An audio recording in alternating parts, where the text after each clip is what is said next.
Gear 5, the latest form that has been hyped up to no end. Guys, lock your schedules. Gear 5 is coming. It was meant to encapsulate everything that One Piece is meant to be. Super Saiyan. It is the iconic, the untouched. And that's why I think there's nothing that's going to touch Super Saiyan or even Ultra Instinct. What we're going to be doing today is, I woke up today and I chose violence. I thought to myself, I want to cause some controversy. So what we're going to be doing in just a bit is we are going to be ranking every shonen transformation power-up, basically, because Gear 5 has just recently released and kind of not exactly broken the internet, but it's got a lot of people talking. And I recently just watched the episode myself, so I have opinions.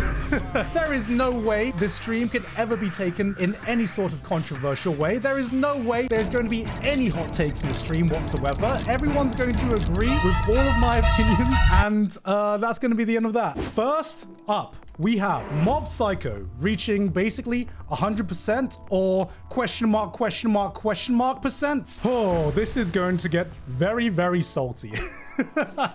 Fucking incredible series. I think Mob Psycho is probably the best series of the last decade, in my opinion, just because it's complete. I've talked about that on another video.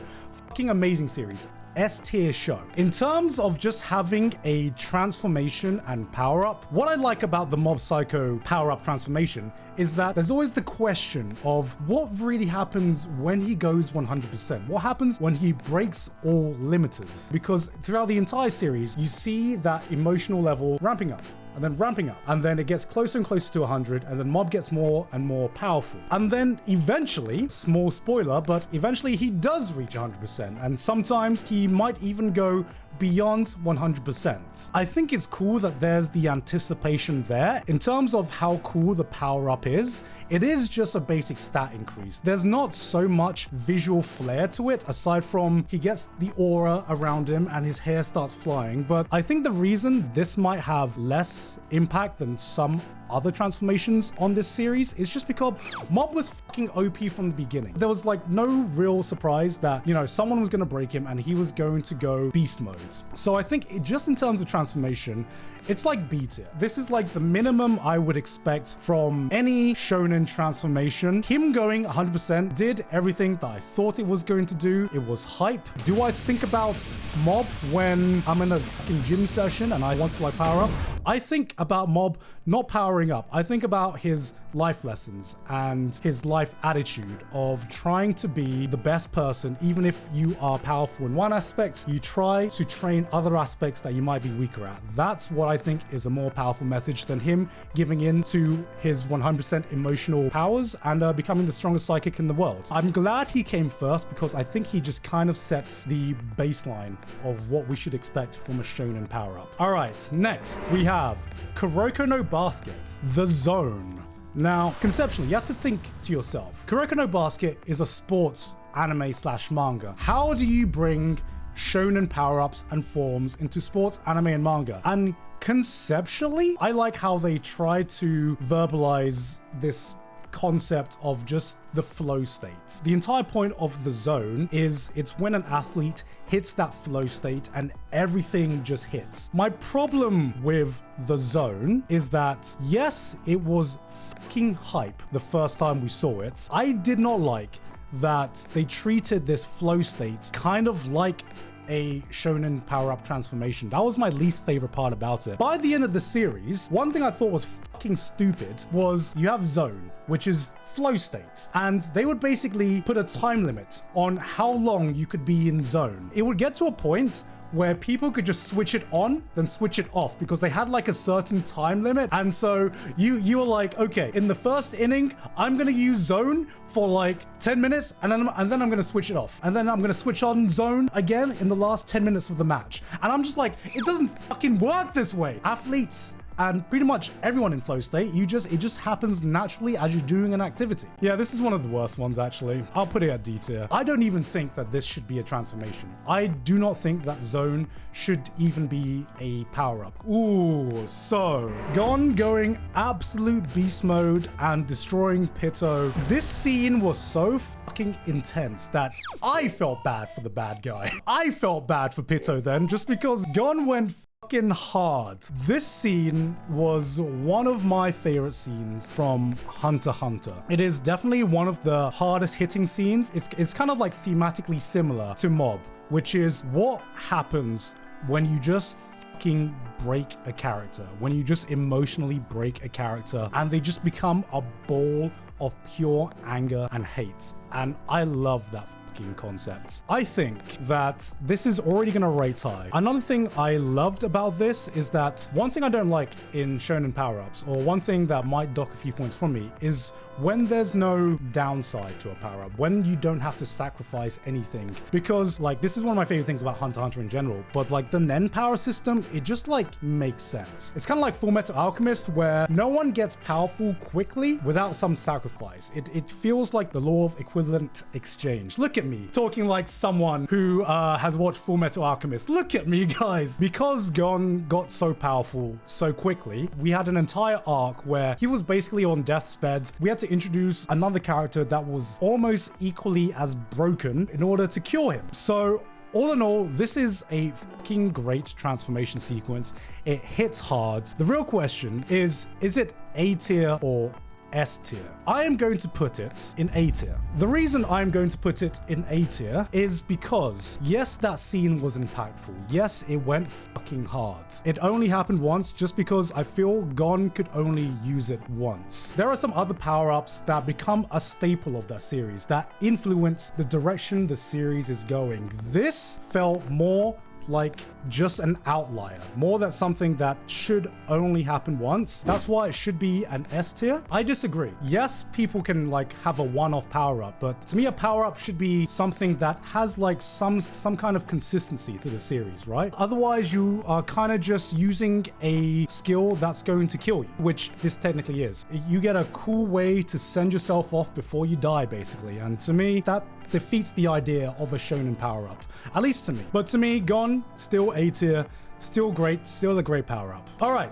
Asta's demon form. I would like to start this off by saying I really do like Black Clover. I am a Black Clover defender. You guys know where this is going. I think Black Clover is one of the most fun I've had just reading a shonen manga. I think that Black Clover's Asta's demon form is one of the least interesting parts of Black Clover. I think that Asta's power, which is just magic nullification, it's really cool. I mean, it's really fucking OP in the world of Black Clover. One thing I actually really like about Black Clover though is how wild the powers get. We have like someone who can make an entire mech out of houses that turns into like a raging bull. We have people that can control time magic, and then in like all of this you have Asta, which is just anti-demon, which is just really convenient, and then his form just makes his anti-magic more anti-magic, and I'm like, it's fine. What can he do? He has more anti-magic and he can fly. That's basically it. You know, this to me was not as hype as some of the other forms. Like some of the other forms that happen in Black Clover are pretty fucking hype. And then you have like Asta demon form, which is he gets more black and he can fly and he gets more anti-magic, which to me is actually, out of everything in Black Clover, one of the lesser hype moments. Like, more than Asta's power-up itself, I like Asta as a character. But there's only so much you can do with anti-magic as your power-up. And for that reason, Asta's demon form goes into C tier. I think there are a lot better power-ups. Speaking of which, Deku? Okay, let me, I gotta think. I'm gonna think about this. All right, I've made my decision. It's also C tier. Do I get hype when I see Deku go full cowling? Not really. Not really. like this is the most bare bones, basic kind of like stat boost power up you can have. When I see Deku going full cowling, I'm like, all right, But what else can you do? Wake me up when the real hype comes. Wake me up when you actually discover something new. It's just the most basic bitch. And it's fine. Like I said, it's fine to have like just a basic stat boost, but there needs to be some kind of hype and anticipation when full cowling happens. And here's the thing. Here's why I'm putting it in C tier. I can't even remember the first scene where he goes full cowling. And the fact that I can't remember the first scene where he goes full cowling just shows how much of an impact that he had on me. Was it against Stain? Overhaul? See, like his teacher's house. See, we can't even remember, man. The fact that we can't even remember shows how much of an impact that he had on us. All right, moving on to Gold Experience Requiem. Possibly the most broken and overpowered power-up that there is and has been on this list. I'm gonna put this at B tier. I think this is a hot take. Like I said, it does everything that a power-up should do. It's the final power-up that defeats the villain. My problem with Gold Experience Requiem is that, number one, it kind of felt, I'm not sure if like Deus Machina is the right word, but it's just a little too broken. It was so broken that I'm not even like 100% sure what it does. Like, I know it's kind of like, I don't fully understand Gold Experience Requiem. I just know that it's really fucking powerful and you needed something really powerful to defeat Diavolo. And it was cool. It was a nice scene. Did I know something like that was coming? Yes. Did it lose some impact? Because during the explanation, I'm like, what is going on right now? Is this Genjutsu, or is this literally reversing or nullifying causality? It got into some real conceptual stuff that I'm not sure I really fucking understand. And another point against it is that it was so overpowered that like Araki wrote himself into a corner. He was like, this is so powerful. I don't know how I can make a stand that's like more broken than this in part 6. It was like a little too broken even for JoJo, and that's saying something. All right, moving on. Guts' Berserker armor. Berserk is not a shonen. It's a seinen. You don't really expect there to be a kind of like a power-up scene in a seinen like Berserk. That's not what we really think about when we think about transformation tropes in seinen. But he did kind of have that. I've seen the scene in the anime. We don't talk about that. I am going purely on just the manga. In terms of the scene itself, it's fucking hype. It, to me, goes A tier. There are two reasons for that. One, Guts is fucking goated already, all right? Some of the shit that he did was absolutely badass. And to a point, I think that it was more badass when he himself, a human, had to like go beyond his limits as a human through pure strength and anger and the will to survive. He took down so many fucking demons. And to me, that was more hype than him putting on an armor to make him more powerful. Seeing him take down previous demons, to me, felt conceptually more hype without needing any like overpowered tools. The armor is fucking badass. Another thing that docks points for it for me is that, okay, aside from it being an armor, in order to fully utilize it, he needs someone else's help because he completely loses consciousness whenever he uses the armor. So he needs the help of his friends to help him keep consciousness while using the armor. To me, it's great because it fits in with the themes of Berserk and Guts finding a new crew, and new friends, and new people that he trusts. In terms of like power-ups, it's really good. It's just not S tier. It's fucking high A tier. Guys, remember, Garn has no enemies. I may not have enemies, but I have made enemies of many people here. Does it deserve S tier? I'm trying to think. Nah, I'm sticking with A tier. Moving on to Sukuna. This is also barely a transformation. This is basically just on here. Jujutsu Kaisen, still early days. I don't know if it's going to have a major power up. I don't really have much to say about this. It's C tier. Actually, no, it's D tier. I don't even think this is a power up. Can you really call it a power up if you basically channel someone else and you get possessed? I don't know. It might just be something different. It's schizophrenia. Moving on to Ken Kaneki. You know what? There are two ways to think about this. Are you an anime watcher or are you a manga reader? Because both did this power up in kind of a different way. Because In the anime, it feels much more like a transformation. Like Kaneki basically gets tortured, and then in the anime, he just kind of like accepts the inner ghoul in himself, and then his hair suddenly turns white, nails are suddenly black. He's obviously been listening to Panic at the Disco way too fucking much. It kind of just felt like Jason had just put on Linkin Park, and Ken Kaneki is like, I know what my role is. I know what needs to be done. I just remembered, actually, looking back now, it was even like more edgy in the anime than I originally remembered. He turns into grey-haired Kaneki or Kaneji, and then the Tokyo Ghoul opening starts playing. Oh my god. Oh, to be a teenager again. In the manga, it's much more of a gradual transformation. The point where he gets tortured and his fingers get cut off and they continually regenerate.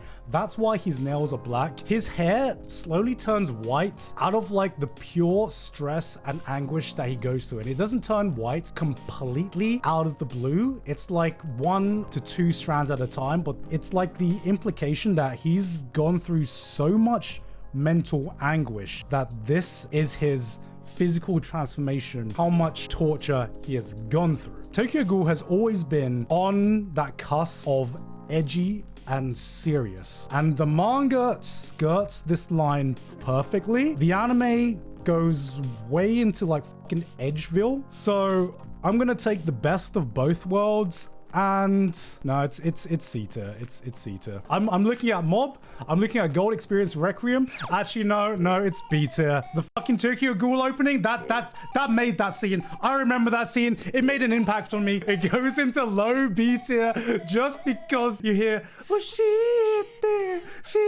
and I'm like, okay, actually, I remember the scene where he turns. Moving on to Shield Hero. If you're not isekai trash like me, this is Naofumi from Shield Hero getting the hate shield. Okay, I'm just gonna say it now. This is just beta guts, okay? Man tries to get angry, and that is his anger power-up. He just gets really, really angry, and he goes, grrr, I'm so angry, I don't want to die. And then he gets a power-up from that, okay? I actually thought that if the characters were convincing enough that this anger wasn't the most bare bones basic, oh, look at this Disney villain, look at this Disney villain, look at how all of these people are treating me unfairly, grrr, I'm so angry. Okay, this is like turn your brain off stuff to be like, hey, everyone in the Rising of the Shield Hero world is an absolute idiot. Naofumi and his team are the only competent people in this world. As soon as you use like a little bit of brain power just to like break down the Shield Hero world, it starts falling apart. As a power-up, I think it would be cooler if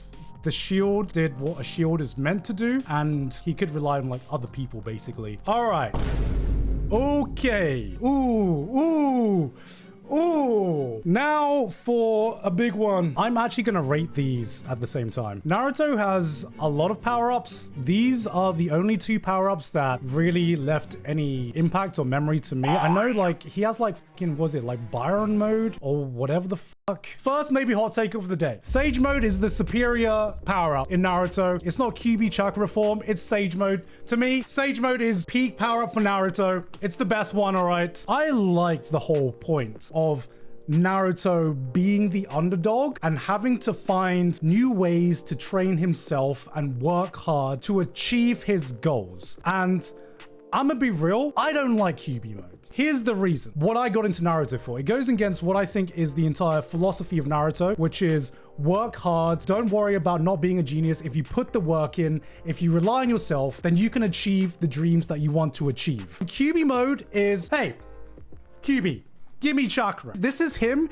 getting solo carried by another teammate, man. Like, I remember his fight against Neji, where he goes on this talk no jutsu being like, it don't matter about lineage or bloodline or all this shit. All that matters is putting the work in and believing in yourself. And then Naruto goes, actually, destiny, I am the child of prophecy. Hard work, actually, I'm going to rely on the Nine-Tails Fox and their chakra to do everything and become powerful. And I'm like, oh, come on, man. You're onto something good, man. You're onto something good. Kyuubi form is C tier. This is bad. This looks really bad. I'll fucking knock this down. Kaneki is not better than Kyuubi mode. Sage mode is my favorite Naruto power-up. I said, guys, this is when the hot takes are gonna come. I don't think it compares to Bleach or One Piece's power-ups. Sage mode, to me, goes in low A tier. The reason I put it in A tier is because him turning up to Konoha when Pain is wrecking shit, that was a fucking great scene. Holy shit. That was like one of my favorite moments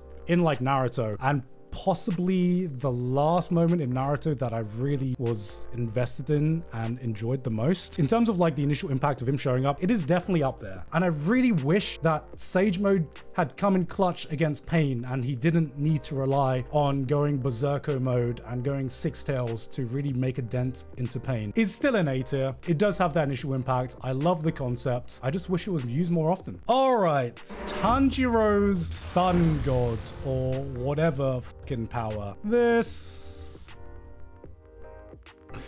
goes into C tier. You know what? I think Nezuko's transformation was better. Number one, this is barely a transformation. His scar gets kind of bigger. It is barely a transformation, but it does get new powers for it. And it has some pretty cool scenes when he discovers the sun breath and he uses it. In terms of like conceptually, I do not like the fact that he basically discovered this new secret breath that his bloodline had been like he was born into, that basically negated all of the training that he did for his water breath. I can buy the fact that he searched, like in his near-death situation, he searched through his memories and, you know, found some way to survive. That's like pushing suspension of disbelief to its limit, but you know, I can buy it. To me, inherited powers are just way more boring.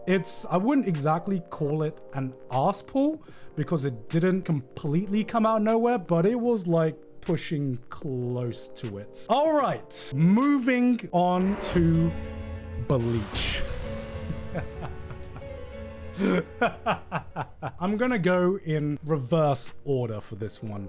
Actually, Bleach has a lot of forms. These are the only 3 forms I properly remember. I've already been talking out my ass a lot, especially as you can tell with the Naruto stuff. I want to limit the talking out my ass as much as possible. Final Getsuga Tensho. The thing about Bleach is they all look really, really fucking cool.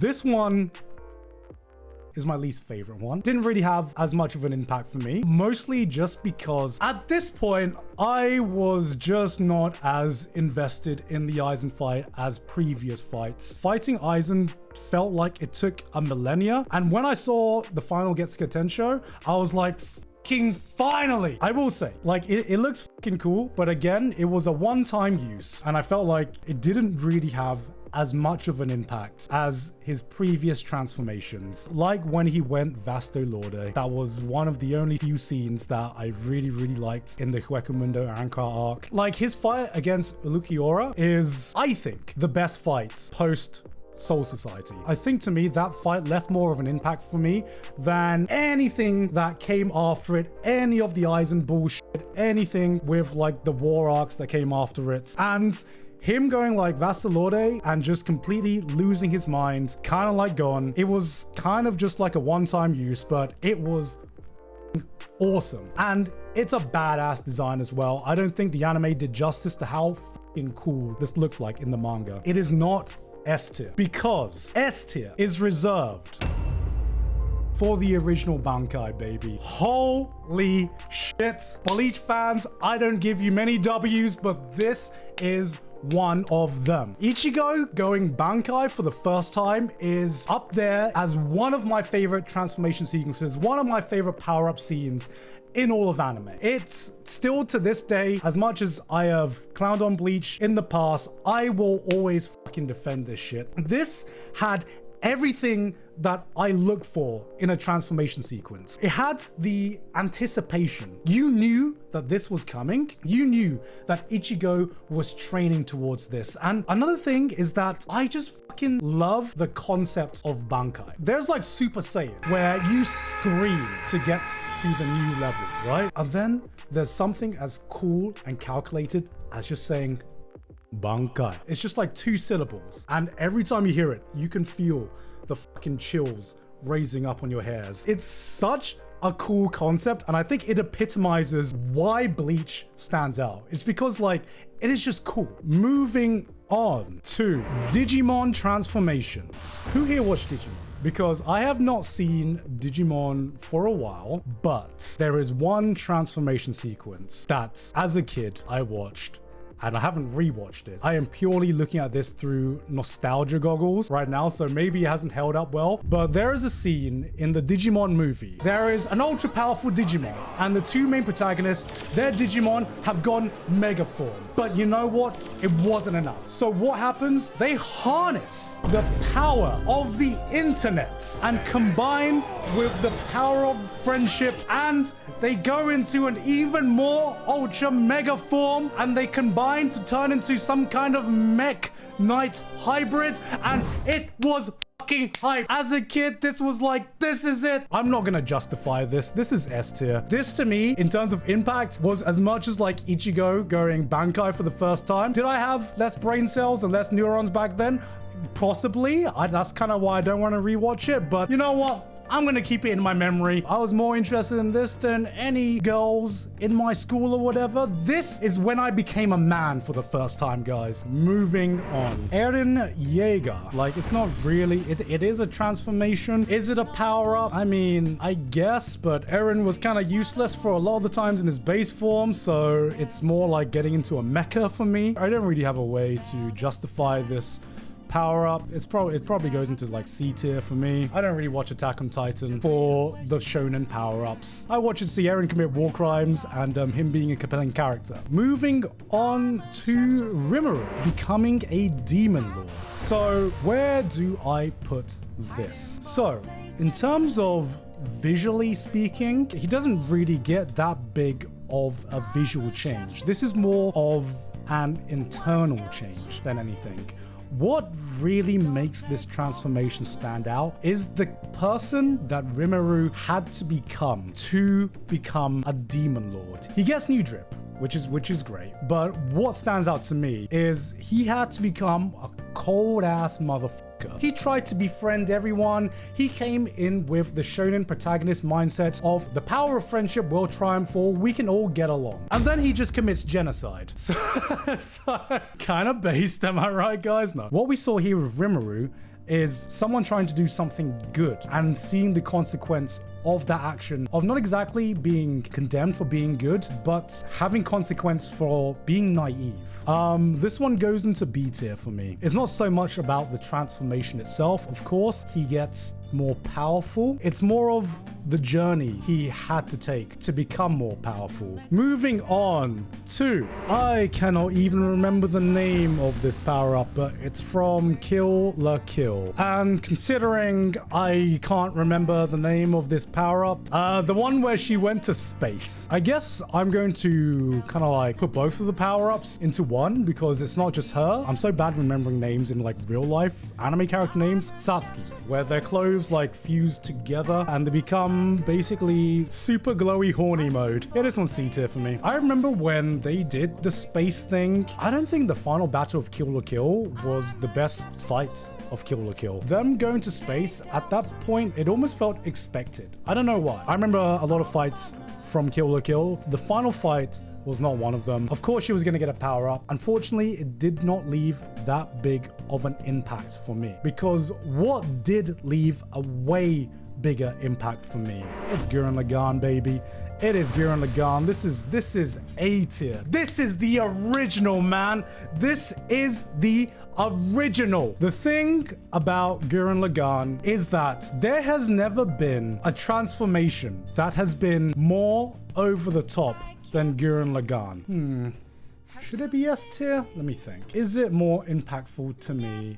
Well, firstly, it should be somewhere around here. Yeah, you know what? It's up there with this. I was trying to think if there was a transformation sequence that I've seen, at least in Mecha, that was more hype than Gurren Lagann.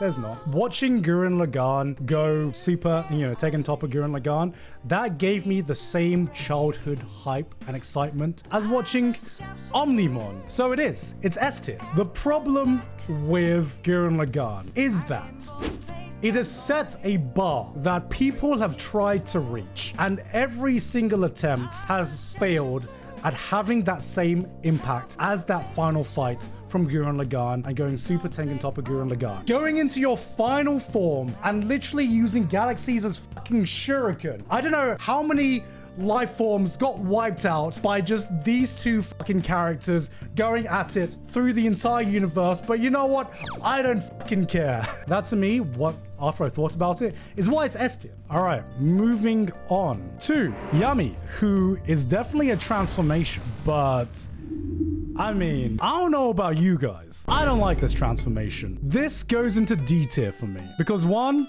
it is a transformation, but two, it is combining the worst parts of what I look for in a transformation scene. I've talked about how I dislike Naruto using Kurama as a clutch to use his chakra. At least Naruto is still using that chakra as a tool to achieve what he wants. Yugi just transforms into someone else. This is basically finding an opponent and it's just like, okay, I'm gonna fight you, but I'm gonna call my big brother actually. Big brother, this person is bullying me. Can you fight him for me, big bro? It's just a cheat code, man. He's just using Game Shark. Yeah, that's what he's doing. That's what he's doing. I'm sorry to piss off every Yu-Gi-Oh fan. I'm sorry to piss off all card game players, but come on, Yugi. So boosted, man. All right, moving on to Yusuke Uromeshi's demon form. I mean, demon form, it was alright. I mean, did it happen in like the worst arc of this is higher than this is about Ichigo level. Did it happen in the worst arc of Yu Yu Hakusho in my opinion? Yeah, it was alright. At this point, I feel like the demon tournament arc, I can't even remember the last tournament arc. That was like definitely the weakest tournament arc in all Yu Yu Hakusho, and in my opinion, aside from like the beginning first episodes, the weakest part of Yu Yu Hakusho. I feel like it was getting to a point where it was getting a little bit rushed. That doesn't mean that Yu Yu Hakusho has bad transformations. In fact, I think Yu Yu Hakusho has some of the greatest transformations. Kurama's transformation, fucking goated, man. And let's not forget Togoro's transformation. Oh my god. His is the transformation that epitomizes final boss. Back when every bad guy needed 5 different transformations, his was the one that felt as intimidating as a final boss should be. Compared to all that,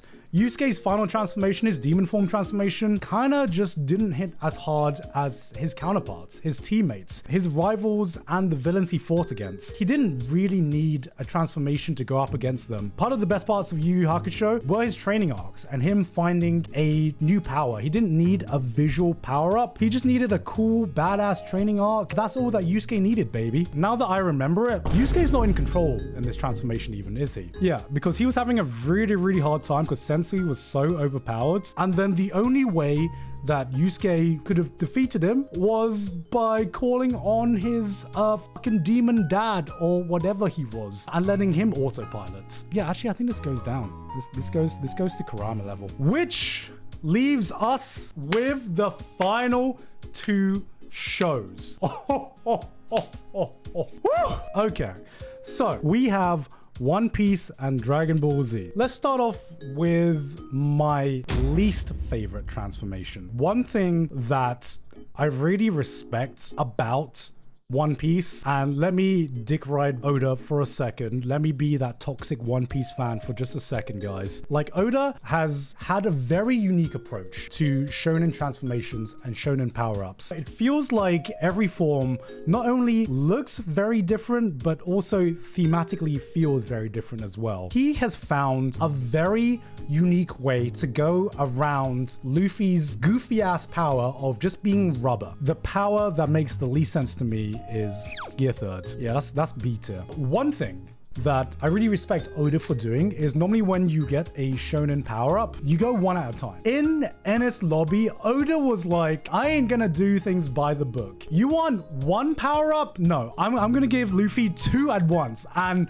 I was just like, no fucking way you're giving Luffy 2 forms in one arc. You are spoiling us, Oda. You are spoiling us. Gear Third always felt like the less cool version compared to like Gear Second. Is it C tier? Nah, it's like low B to me. I gotta give credit for just the ingenuity of how do you give Luffy an attack that is on the same level as some of the more powerful characters in the series. You saw what some of the admirals could do, and Gear Third was the first time when you're like, oh, okay, that's actually pretty clever, Oda. My second least favorite form when Gear 4 first released, he was here. It had been a long time since we had seen a form from Luffy. And when it first released, I was just like, God damn, he looks dumb. Then he found his Snake Man form. And I'm like, all right, that's pretty badass. Snake Man, yo, you kind of saved it. It still is like low kind of A tier for me. Conceptually, I'm like, Gear 4 just kind of feels like a combination of Gear 2nd and Gear 3rd. It didn't really feel like he was doing anything too new apart from like, obviously he's like clad in like haki